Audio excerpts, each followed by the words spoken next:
compound of the exoskeleton of these insects. And a small percentage is beneficial for fish, but in too high percentages, it's bad for the fish. So with chitinase, we want to break down this chitin and hopefully improve the performance of trout when you're using this powder. Secondly, we also want to look at cattle, dairy cattle more specifically, if we can include black fly oil, because it is different in fatty acid composition. There is the hypothesis at this stage that it will influence the composition of the microorganisms in the rumen of the cattle, and hopefully in this way also contribute to a methane reduction, which will also come later on in the part about emissions. Not only that, we also want to look at if this doesn't influence the taste, the structure of the not the cheese, the butter and the milk that is being produced from these cattle. Third research topic, the application of frass.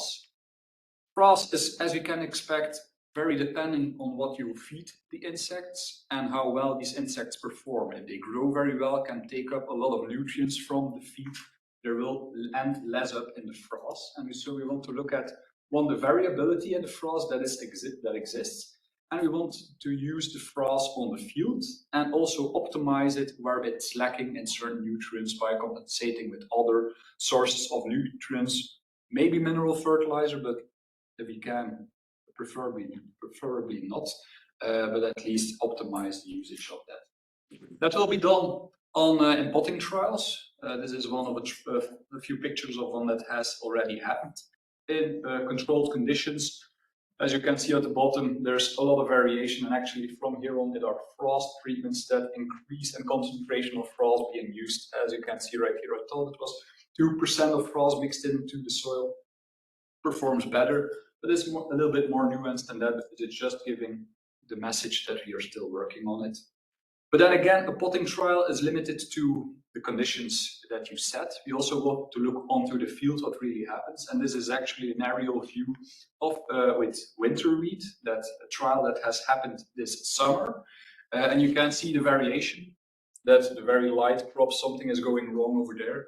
I can't tell you right now which is the frost, unfortunately. I still need to sit together with my colleagues that perform these trials to look into the data. It has been harvested just yet, so I suppose they are now processing data, but first results are coming in. Then about emissions, also quite a big topic, especially in Flanders, Belgium, the Netherlands. Most of all ammonia, because we have the problem that ammonia gets into the environment, precipitates into ecosystems, and spoils the natural ecosystems or biodiversity over there. And we can't deny that black fly do produce ammonia during their growth. So one of the goals, we know they do. We have a paper already that describes that, but we will want to look further into that. Can we diminish the amount that is being produced?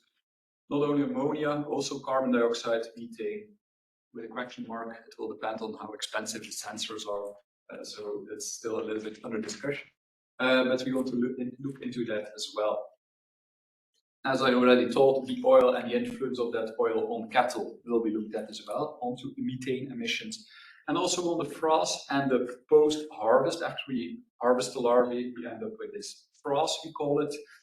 It's still alive, there's still a lot of activity in it, and it's still post-harvest producing ammonia. So we also want to look into what happens if we bring it on the field, which emissions will it cause over there. For that, we already designed and built some equipment. I don't know if it's very clear, but you see basically three stainless steel boxes that can be completely airtightly sealed. We place larvae inside, we can create a flow over these crates, and we can measure ammonia and carbon dioxide at this stage. We know the flow rate, and we can determine how much is being produced throughout larval growth to at least gain some data, more data over there. And then lastly, with all this knowledge that we've built, we want to, of course, assess how this affects the environmental and economical impact by in three stages, basically. First, we want to quantify the current impact, replenish this data with data that we are creating ourselves, of course. Then we want to identify the main contributors and also do improvements to the current process to improve the impact.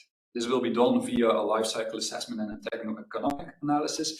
And the main goal is just an overview to be quite complete in this story, to incorporate not only the larval production, as you can see right here, but also the feed pre-treatment, the maintenance of the parents' animals, also the harvesting, the processing of the larvae, the usage on the field, and stuff like that. The goal is to be quite complete in the whole image. Of course, we won't be doing this stuff alone. So I'm from Inagro, a Belgian institute, but we work together with two Danish partners, Aarhus University and Enterprime, and also two Italian partners, University of Turin and the University of Milan, during the following 3 years. So that's it for my presentation. Thank you. If you have any questions, you can contact not me, because I'm not the leader of that project, but it's my colleague actually, but he couldn't make it today. You can send me an email, of course, I'll happily forward it to him, but I'm quite good aware of what is happening in this project. So, thank you.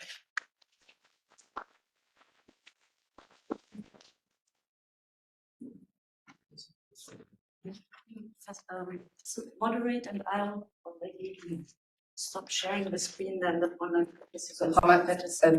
so we agree that after each presentation we have some questions. 3 to 5 minutes. 3 to 5.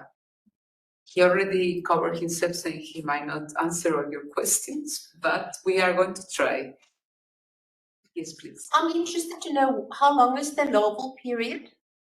The larval period, the whole life cycle of the black soldier fly is around 30 days. Yeah. But the larval growth itself can be around 2 weeks in its whole. But we usually split it into phases. A nursery of 5 days and then a grow out phase of around 9 days, more or less. Yeah.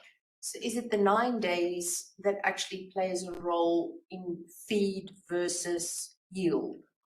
Yeah, the cost going into feeding them, and obviously the facility versus the yield. Is it the 9 days? You can imagine after the first 5 days, they only weigh 5 milligrams and they go to 150 milligrams, so they go 30 times in weight in this last week, 9 days. So that's really the period where most of the feedstock costs lay. Yes. Yes, please. About the oil from black soldier fly, is this kind of oil already approved for as ingredients for the ruminants? I know it is allowed, but maybe you'll catch me on some legislation that I'm not aware of. It is allowed to use black soldier fly oil in ruminants. That's not a problem. But I don't know if it's been registered as a feed like that. But Europe doesn't. How you say it? It allows it to be as a use. So it is allowed. It is allowed. Sometimes European legislation is weird, so yes, because I know for pigs, poultry, and fish for sure, but for ruminants, because it's an ingredient of animal origin. Yeah. So they are herbivores. So it needs to be I know that the European Union is. It needs to be the fat, so you can't use the protein. That's not allowed, but the fat itself is allowed. Yes. Thank you. You mentioned sensors. I think is it ammonia emissions? Are you going to place them in the field, or is that for the emissions in the production of the larvae? Or it will be in the production of the larvae. Yes. So we are not planning to do field emission trials. We will. Well, the system that I showed does allow for 2 things. It allows for continuous flow experiments with continuous airflow, but we can also shut down the airflow and measure the accumulation. And this can be done, for example, temporarily on plants and plant pots to determine how much ammonia is produced from the soil in which the plant grew. Yes. That's an answer. One question. Maybe it would be friendly if you start saying your name and what do you come from, so he knows. So maybe for later we'll have a conversation. Manuel from the LIFE project. We work in aquaponics and hydroponics. One of the issues we normally have is with black solid flies is we cannot use the ground up protein, but you were showing there for some trout.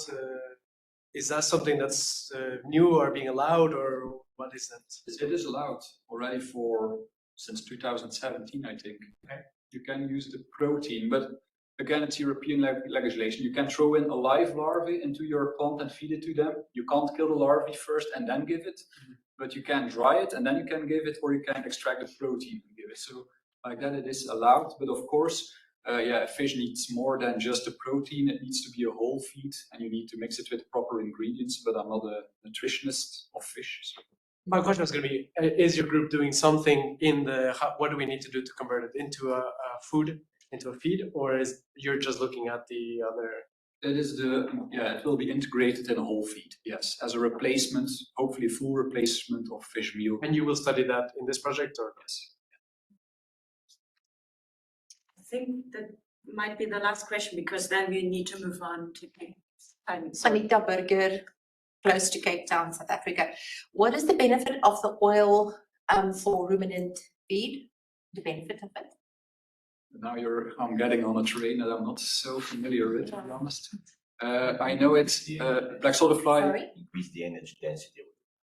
Okay, because I know that I have an animal scientist. Okay. I also know that associated with the guts of the black soldier fly is a lot of antifungal and antibacterial properties.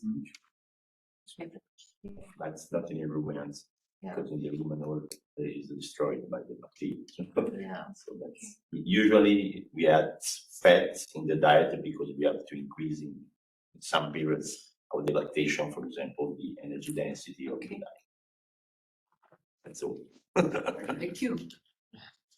I think we need to go on, because we need to say we are kind of tired and make the next presentations in time. Yes.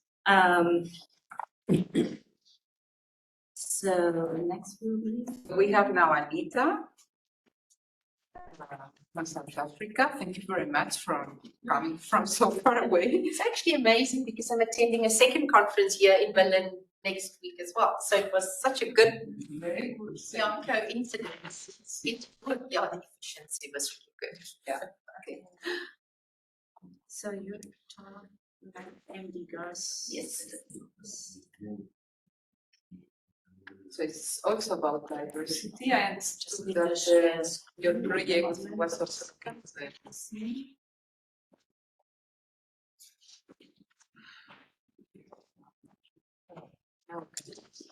And if you like to show something, you can also move the mouse.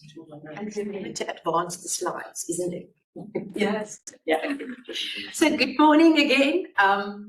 Like I was introduced, I'm Anita Burger. I'm from a university close to Cape Town, University of the Western Cape in South Africa. And the project AMD GAS, it stands for Harnessing African Microbial Diversity to mitigate greenhouse gas emissions. So at least there's some points, some synergies in maize production.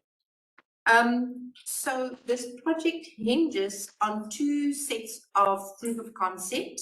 The one is from our own university. Other one is from our African partner, which is in Cameroon, University of Bunia. So both of us has proof of concept to using plant growth promoting bacteria. So these are bacteria from natural environments. South Africa, it's mostly medicinal environments like rooibos or other medicinal plants extracted from there.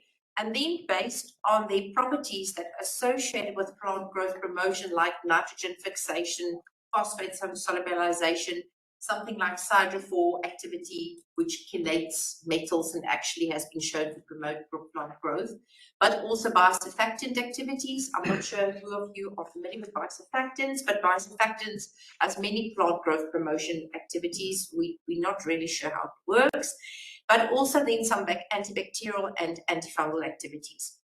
So in South Africa, for our own lab, it has been shown to promote plant growth in beans in glasshouse trials. And for our Cameroon partner, it has been shown in small-scale field trials. If you look at the panel on the left here, that's in maize, and then also in soybean. So the aim of this project is to advance these proofs of concept and also to expand the scope. And that's why we brought the other partners on board, and I'll talk about the activities and expertise. So if we look at maize production in sub-Saharan Africa, you may ask why maize? And I think somebody said earlier today that, which crop did he say? Cassava. Cassava is not the most important crop. It's actually, maize is the third most important. Rice and wheat are the most produced in sub-Saharan Africa. Maybe just for the sake of you who don't know where sub-Saharan Africa is, so you get the very northern part of Africa, which is really very desert-like, and then sub-Saharan is normally associated with south of that, but north of South Africa and Zambia. So maize is the third most important food crop, and it accounts for 40% of all cereal production in sub-Saharan Africa. It actually serves as a great source of food security, but then also to generate income for those that produces it. Africa has huge potential to increase crop production for several reasons. Firstly, it has about 70 or 65% of the world's remaining uncultivated land. It has numerous natural resources like water. Water is not really associated with Africa, but there are areas which just have high rainfall. Generally rich soils, although I'll explain to you a bit later, through agricultural practices, this has degraded over the years. Lots of sunshine. And it also has this huge workforce potential. So 60% of the African working population is already involved in agriculture. But as the graph shows, over the last about 60 years, crop production actually hasn't increased in Africa or sub-Saharan Africa, unlike other countries in the world. This has resulted in about, today, as we speak, about 85% of food that's needed to feed the Africa continent is imported. And that comes at a huge cost. Over the last 8 years, imports has increased by 300%. So this presents Africa with a huge risk in terms of food insecurity and income insecurity. One of the main reasons contributing to this poor crop production is the land. 65% of land area in sub-Saharan Africa is classified as degraded, and that's mostly because of poor agricultural practices. Also declining soil fertility and mostly nitrogen and phosphates. So something that might jump to your mind is why just increase the use of inorganic fertilizer, as the practice is in other countries. But that is one of the main contributors to greenhouse gas emissions. And in Africa, you'll see there's a orange, I don't know how to indicate this, but if you look at Africa, and then in particular sub-Saharan Africa, agriculture is the biggest contributor to greenhouse gas emissions. So we cannot afford to go the inorganic fertilizer route. So our project is about promoting plant growth promoting bacteria, like I explained the proof of concepts earlier on, to evaluate that as an option to sustainably increase maize production in sub-Saharan Africa. And with sustainably, we are talking about without increasing greenhouse gas emissions. So this is a transcontinental project. We partners from University of Norway, Life Sciences, University of Trento, Italy, University of Granada, and Cameroon, listed, shown here. Those are not familiar with, and then us in South Africa, 2 teams in South Africa. And this is based on different expertise and sets of know-how. So I'm going to use this slide to explain the different activities to you, and then the expertise and the roles of the different partners. I'm going to start right at the top here, and unfortunately, the block is here. It starts with our partner in Norway, University of Life Sciences. I'm not an expert on greenhouse gas emissions, but in my context, he's about the greenhouse gas guru of the world.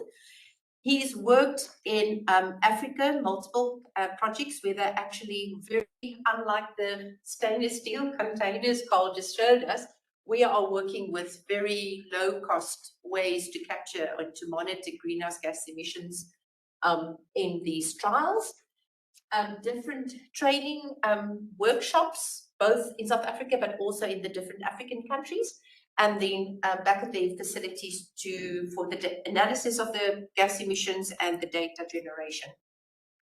The project then hinges on University of the Western Cape and using the plant growth bacteria and the formulations that we developed over time, and the group in Cameroon. I must tell you, I think the group has lots of funding previous years from international projects. They have a wonderful facility. You wouldn't really expect this from a country from a laboratory in Cameroon, but well equipped. Their molecular, basic molecular work. So this would be looking at the different formulations, doing glasshouse trials, monitoring plant growth promotion, and this project now capturing or monitoring greenhouse gas emissions. This is the site of the field trial in South Africa in Cradock. It's a very arid area to mimic more what we would expect in Cameroon. This is their field trial. Their field trial already started, and then device for monitoring. At the moment, the gases that's captured will be sent to the Norwegian laboratory for analyses. A very critical partner in this project is Professor Salva. She's from the University of Granada. They developed a software tool where they can look at the different bacteria, identify the synergy, identify the antagonistic effects, and in that way, formulating the ideal formulations. And this gentleman, master student in our institute, he's on his way next week to to put all these bacteria through this process. The same will happen to the bacteria from the University of Cameroon. This is our Italian partner. They're more plant physiologists, so they will be looking at what's happening in the plant if we see plant growth promotion. Then this is the other team in South Africa. This is more the genome-based work.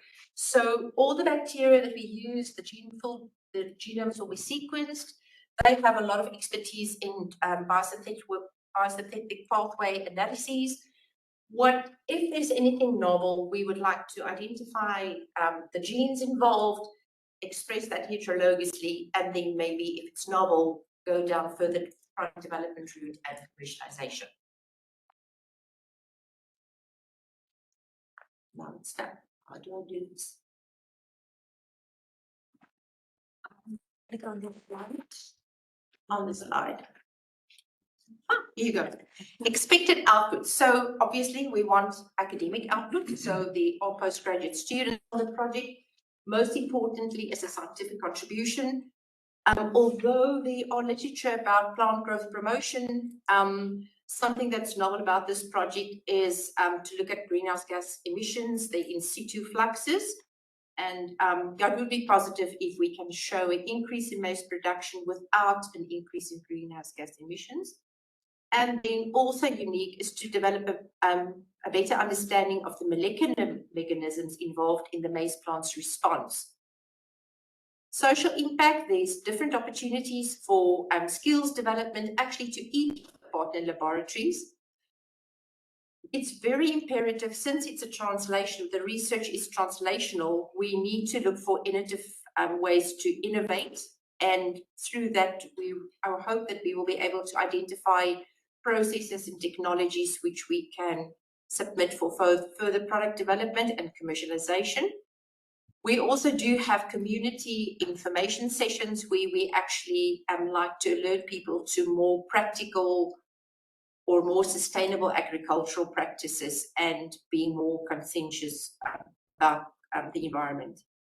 And with that, thank you for your attention.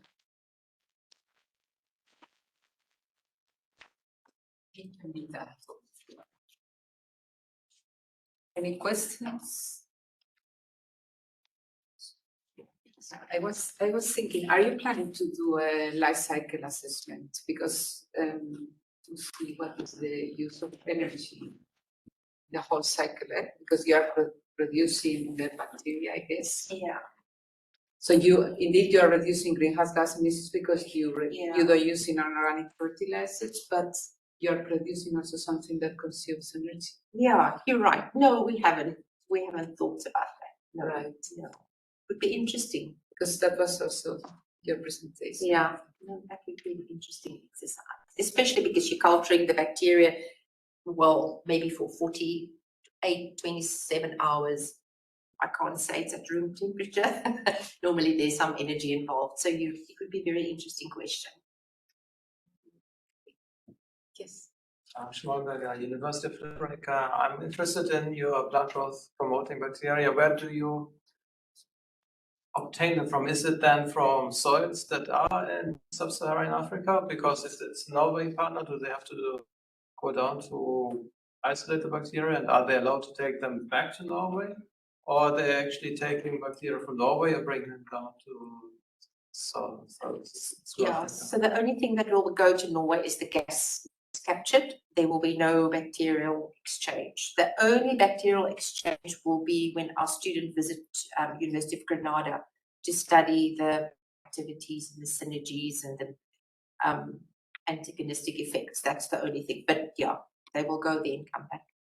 And it's from South African soil. So most of the South African bacteria has been isolated from areas where the maize will be grown. Because if you use the bacteria out of its normal environment, it will not survive a very long time.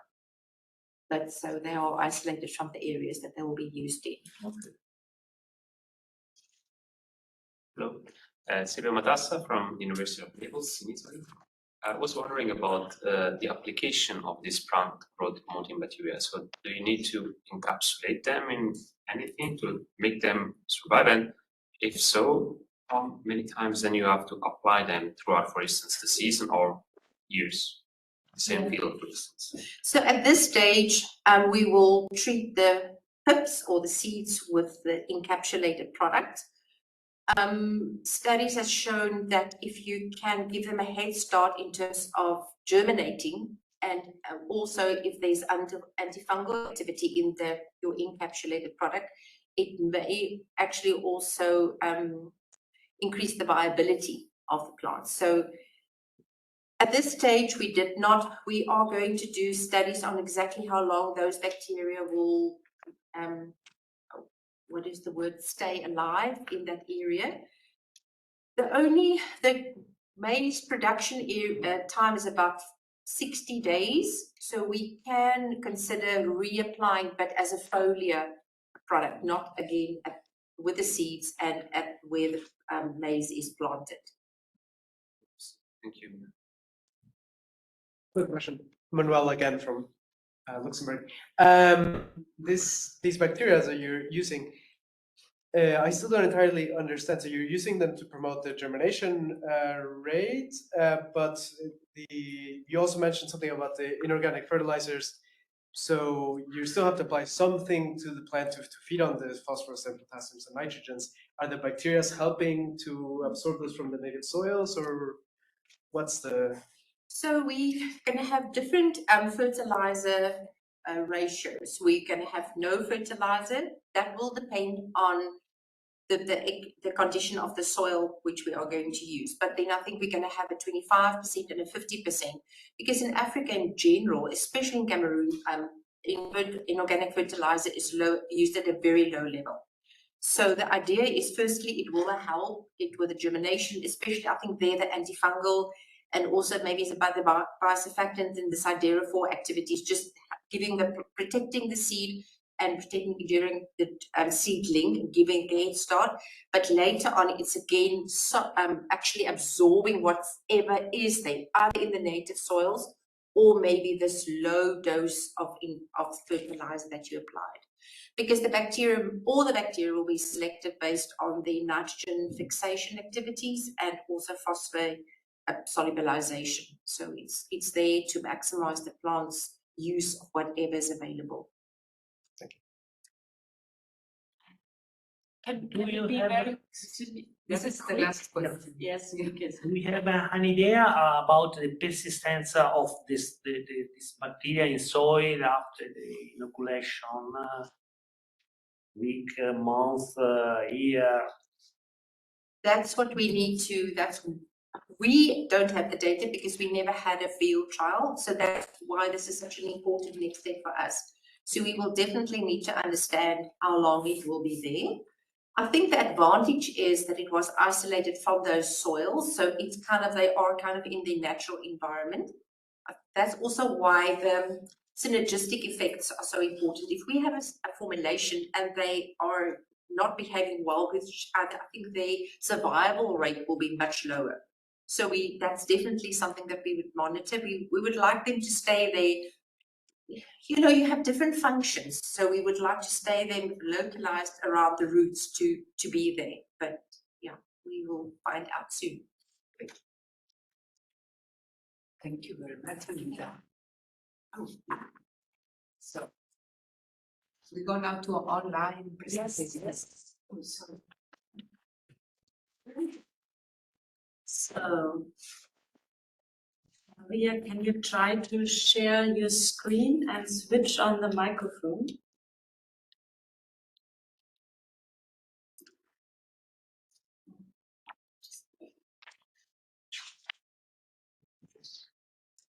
Yeah, perfect. Screen, we can see this.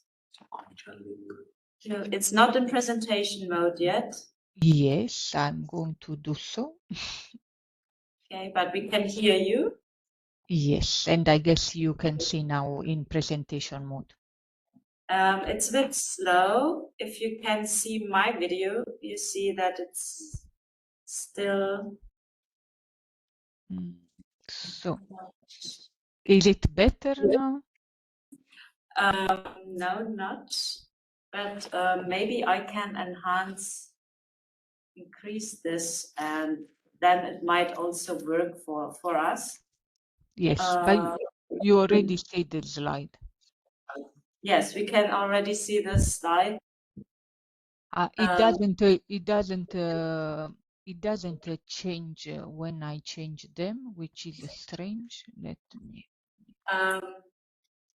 If you stop sharing the screen, if you go up with the mouse, it should be able to, and then when you share again, share the entire screen.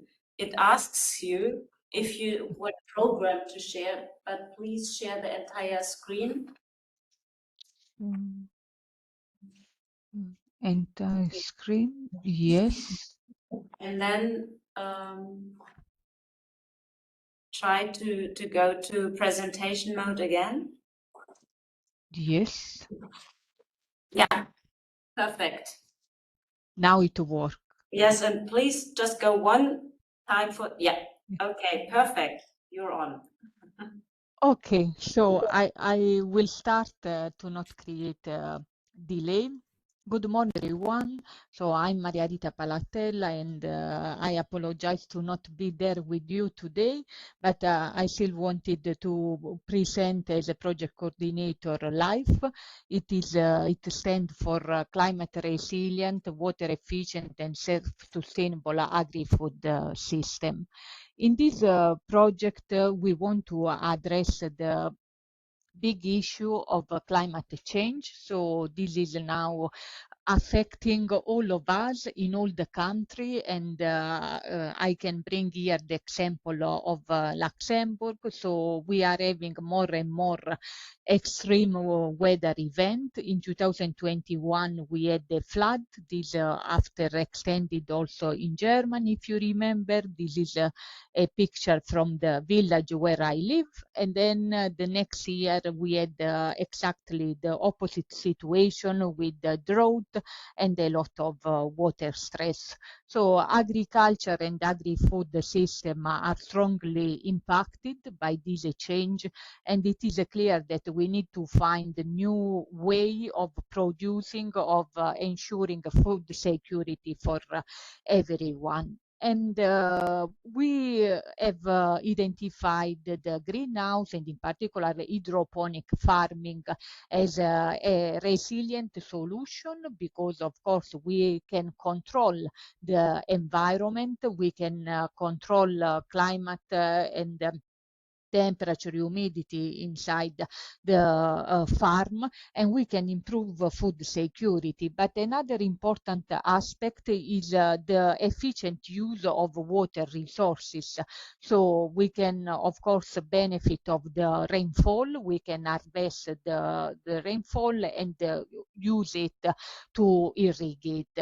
And in general, they can be self-sustainable because we can use natural fertilizer. So in the case of classical aquaponic farm, we use the fish waste, but then we thought about alternative source of fertilizer. And here is the main idea behind life, that articulate around four main objectives.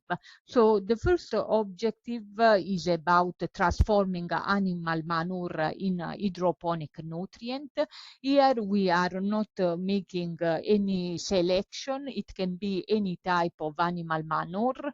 And in Luxembourg, we are looking to cow, because this is what farm mainly have to produce milk or meat. But we are also working in Ireland, and we may look also in other type of manure, like the one from lamb. And we want to scale our approach also outside Europe, and we can do some tests also with the chicken, because this may be relevant for Africa. So in general, our first aim is to produce liquid fertilizer using animal waste, and this will allow sustainable agriculture and optimal use of natural resources. And in this same line, we want to save water resources, and so use the rainfall. But indeed, when we use this type of water source, we have to be careful, and we have to do some check from sanitary point of view, and make sure that the water can be used without bringing any risk. But as you can imagine, the system is quite complex, so we may have different type of crop that have different need in terms of nutrient. We may have different type of fertilizer that come from the manure with different composition in terms of nitrate, nitrogen.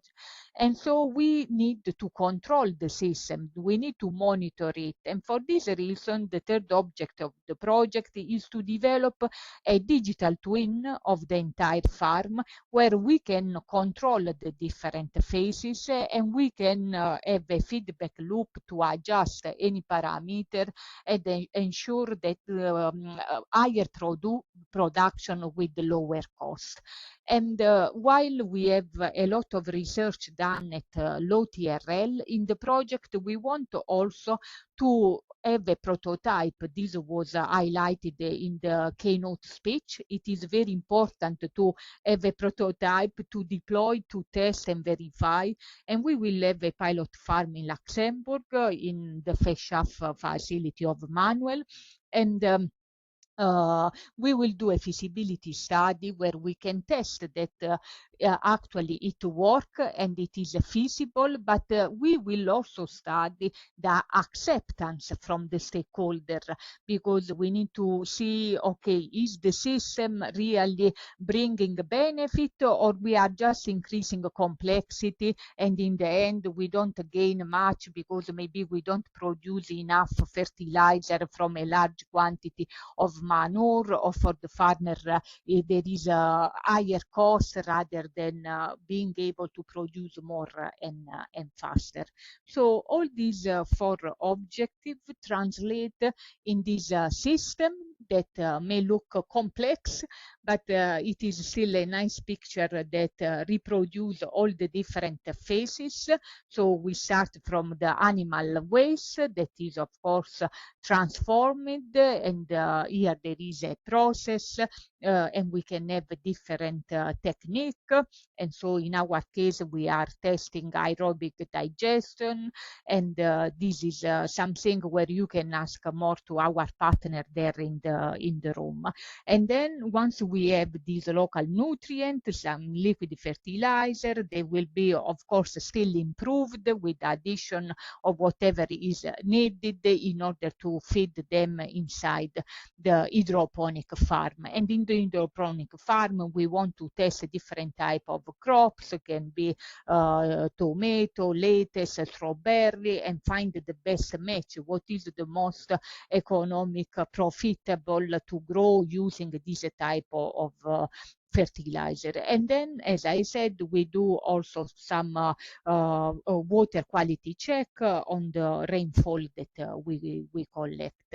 So what I presented was the concept of our system that we defined at the time of the proposal, but I'm very glad that things are moving and progressing, and we started the project in April.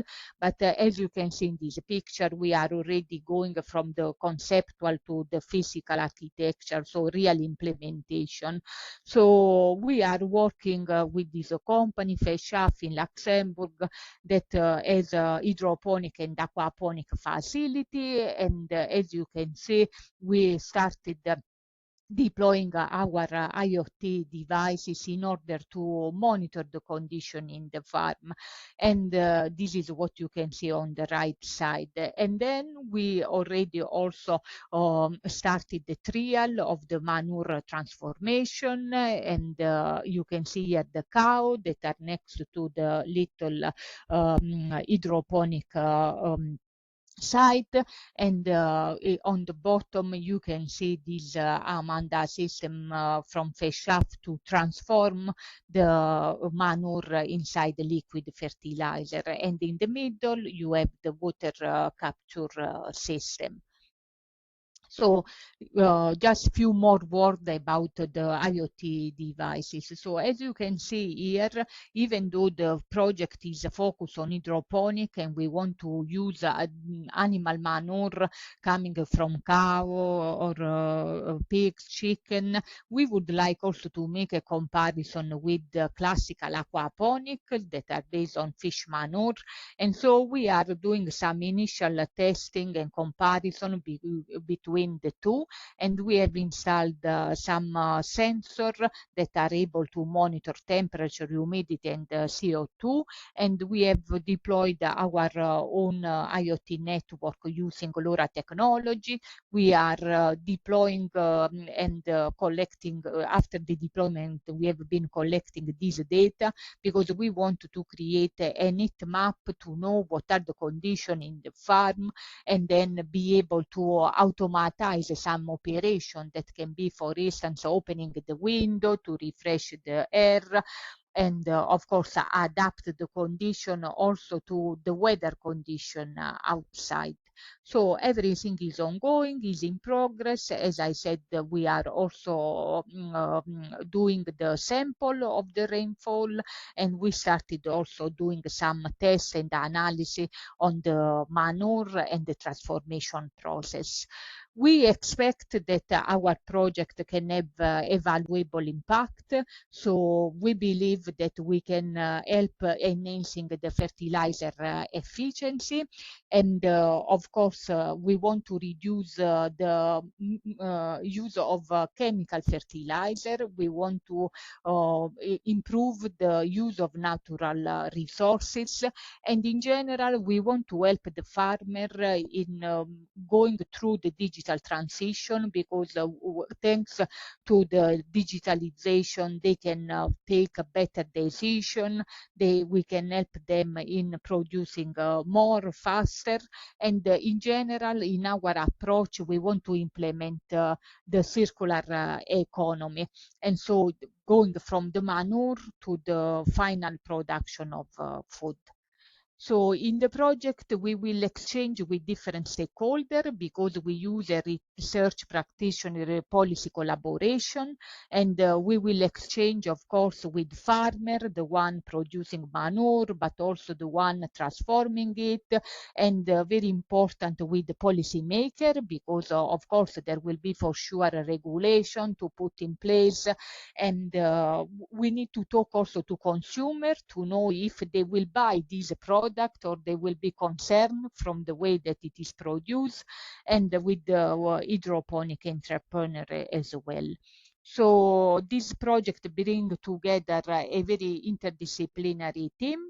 We are four partners: LIST, the Luxembourg Institute of Science and Technology is coordinating. FESHAF is providing the expertise in hydroponic, aquaponic, and they they offer us the facility. We work as well with the University College Dublin. They have expertise also on manure transformation process. And then we have the University Bundeswehr in Munich that instead contribute on socioeconomic impact and stakeholder engagement. So we started in April. We have a long path in front of us. And of course, if you want to know more about the project, you can contact me. And we have also a project website. You can follow the news there. You can join our LinkedIn group. And today we have two representatives in the room from the team, Manuel and Dore. If you want to know more, please get in touch with them. Thank you for your attention. Thank you. Thank you. We have about 2 minutes left for questions. I'm Schmager from University of Limerick. I have a question about the liquids of for feeding the hydroponics. So we have an Iran, Northwest Europe Interact project where we look at similar applications where we have anaerobic digestate, where we get solids and liquids, and the liquids would be ammonium sulfate. So I'm curious to see how do you get the other nutrients in liquid form? So how about phosphorus? How about potassium? What are your streams from the waste? Because at the moment I see there's a lot of solids as well produced. Yes, so I will give the floor to Manuel that is in the room, because they are contributing on this topic and he can address the question. Yeah, so we do an aerobic digestion, not anaerobic. And in this case, we have a couple of bacterial colonies that we have used in the past to convert the solids, or at least the useful parts of the solids, into this liquid fertilizer. We do a filtration step. And then if we need any additional, for example, phosphorus or potassium, then we can add those using mineral fertilizers. However, we found that just by the aerobic digestion, we maintain the high quantities of phosphorus, potassium, magnesium, and calcium within solution. And we have had to do no extraction or anything like this, or no addition of minerals. Thank you. Yes, I think so. Oh, just one very short question, if there is. Maybe from my side. Not short. Yeah, very short. Short question, short answer. It's again to you, Manuel, right? Yeah. Sorry, just aerobic fermentation. So Can actually, you speak up then? yeah, sorry. The question is about the aerobic fermentation step. Do you then convert ammonium nitrogen into nitrate? Yes. Okay, so that's the advantage that you get with this. Exactly, because nitrate is stable in solution. And so we maintain that nitrate stable, and then we keep a high pH to maintain it stable. Yeah. Perfect, thank you. So we have our last speaker, Silvio. It's me again. Oh, Silvio. There are two sides. Yes.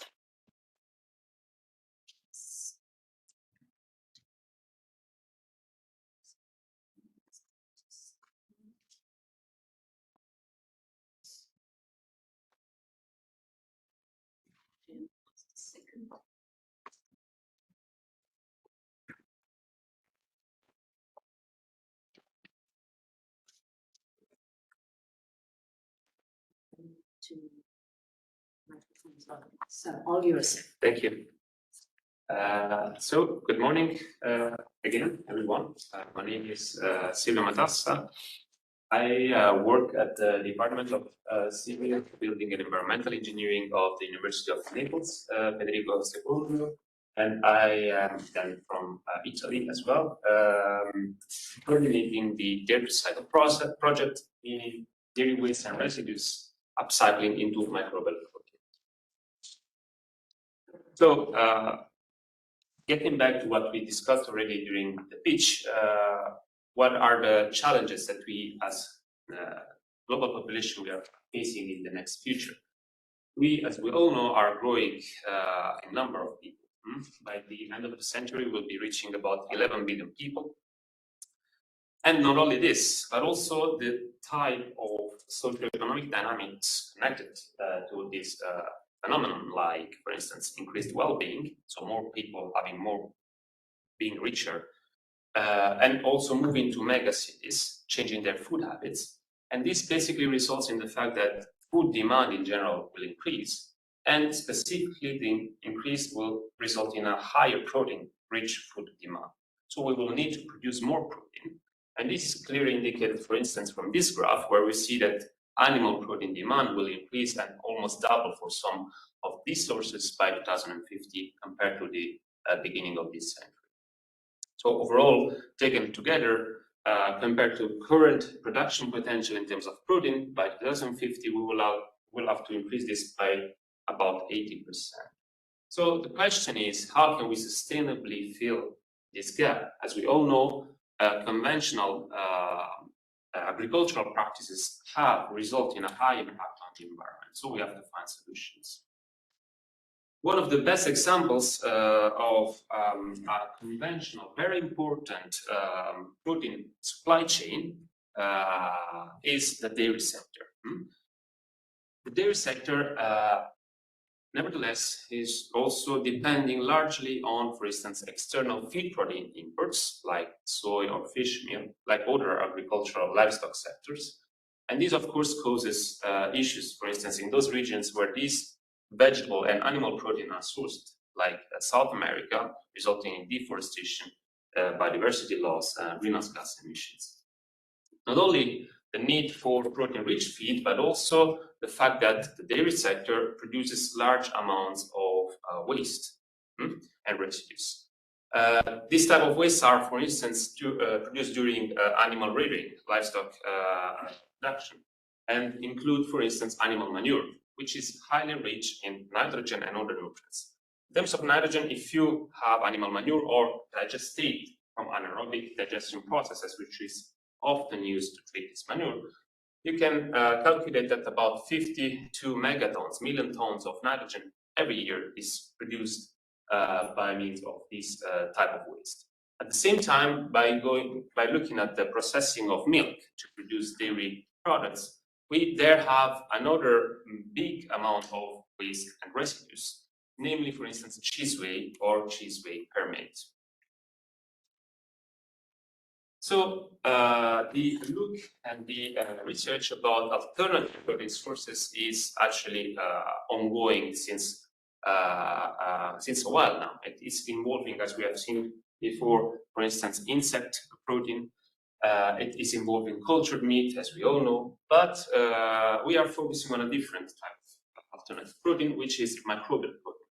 So microbial protein is basically representing the dried, inactivated biomass of microbes like bacteria, yeast, fungi, and microalgae. We have heard about microalgae this morning as well. And why do we refer them to microbial protein? Because this type of microbes, when grown under the appropriate conditions, can accumulate up to more than 70% of biomass on their dry weight. Okay. And the interest in applying this microbial protein within such a circular bioeconomy approach is that these microbes can feed and can grow by using different types of agri-food waste and residues, but also manure, for instance, as well. These are grown typically through aerobic fermentation processes, okay, in bioreactor controlled systems, so their efficiency in terms of conversion of feedstock is rather high. And once produced and collected, they are further processed into, for instance, feed and food products or other agronomic additives, as well as we will see in our project, potentially precursors of bioplastics. So that's, let's coming then to our specific dairy cycle project. That's the structure that we have outlined. As you will see, we are focusing on the dairy sector as the main source of waste and residues. The main source of waste comes, as we see, from dairy manure and waste milk. Waste milk is usually wasted, and this accounts for about 1% of the global milk production. It's usually wasted, for instance, due to the presence of spoilage microbes or the excess amount of antibiotics which end up in the milk after being given to the cows.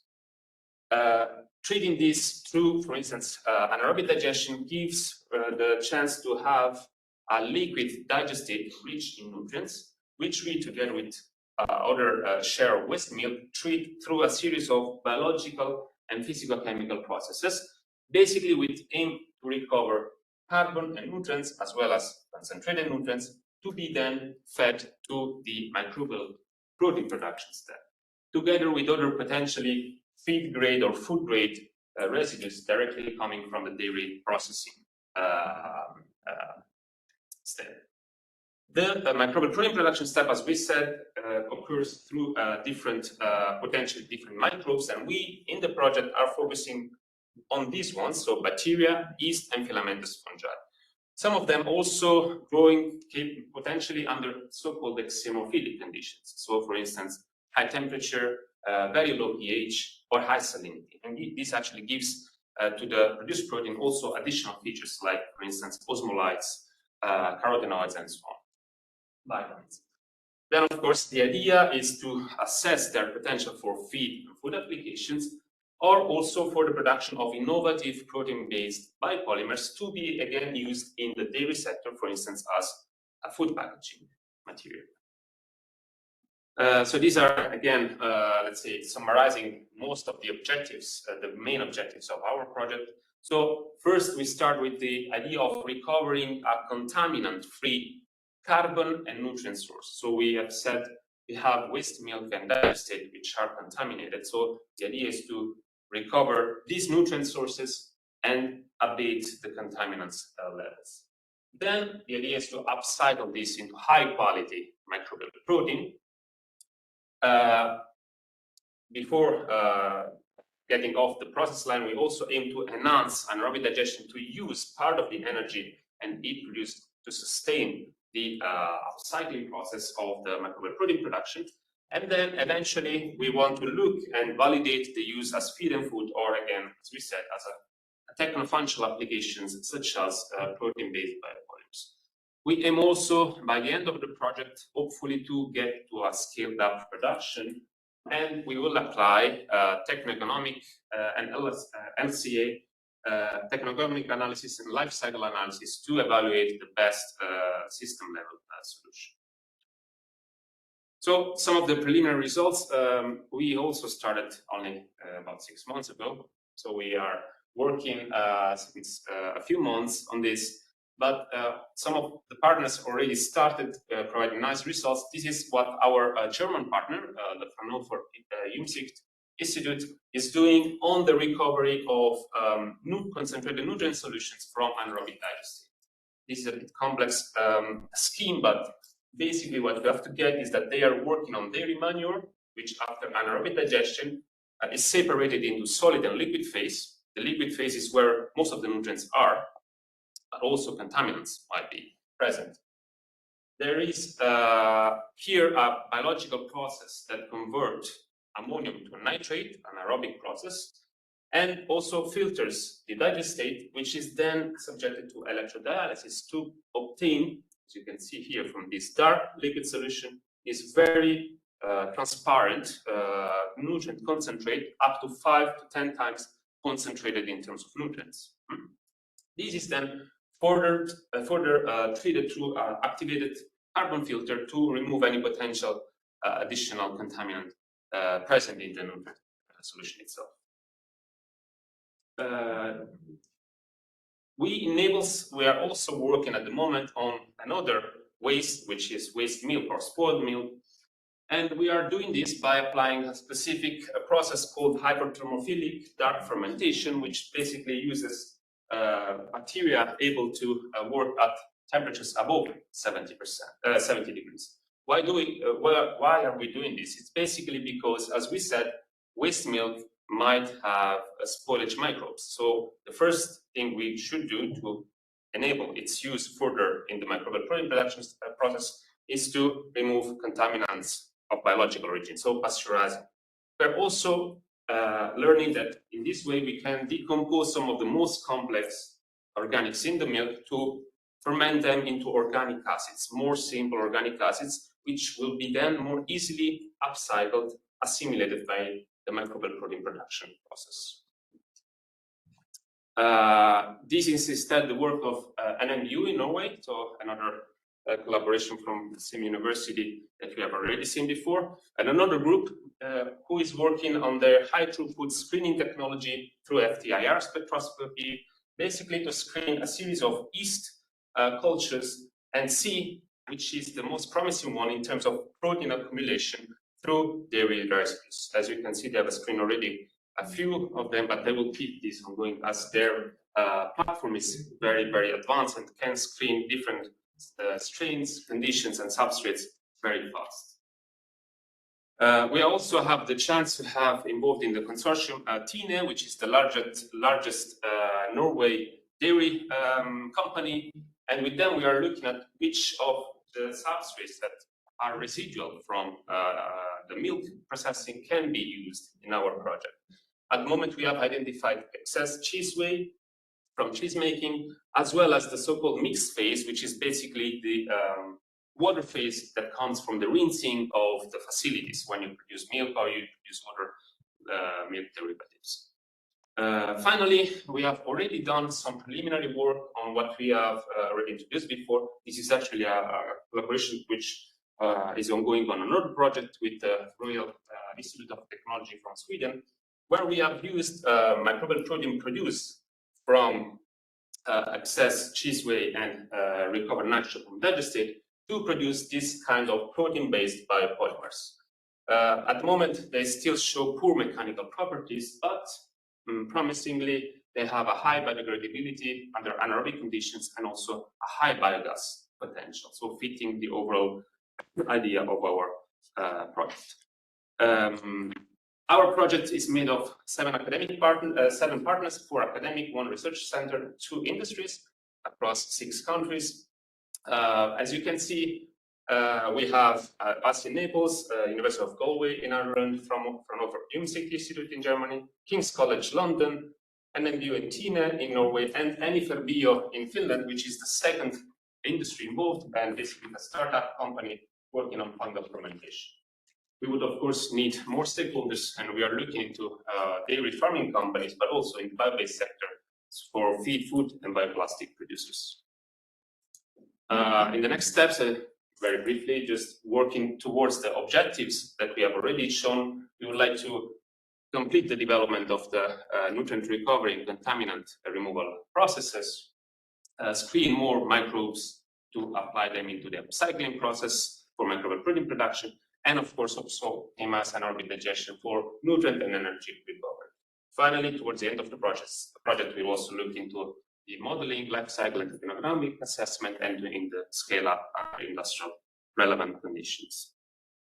In the layout of the presentation, it was asked also, what do you think it would be beneficial to increase the impact of your project? Well, based on also on other project experiences, I think that, for instance, the first point is perhaps a bit naive, but additional funding opportunities would be beneficial, especially looking at higher TRL, so higher levels of development of the technologies involving different disciplines and sectors. I think that in such a broad and diverse type of projects, the creation, for instance, of project clusters, which address similar topics, could be beneficial. These clusters could, for instance, tackle together a common dissemination strategy. This is actually, to my knowledge, working already in Horizon 2020 and Horizon Europe projects. They have these project clusters where they perform common dissemination activities such as webinars, workshops, and conferences. And finally, round tables and task forces, for instance, discussing common regulatory issues or policy relevant actions such as white papers and policy papers. I'd like to thank you for your attention. And if you want to stay informed, you can mail me. Our website is about to come out, but we also have a LinkedIn page. Thank you. Thank you. So unfortunately, we don't have time for a question. It's already 50 minutes. Okay. And but I think we will be here. And yes. Also now we have lunch break. For your information, we start at 1:40 in this room again in the plenary. Thanks for listening. Thank you. Thank you. Yeah, no problem.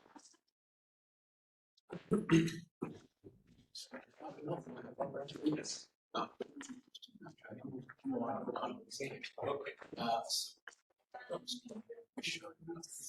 Hi.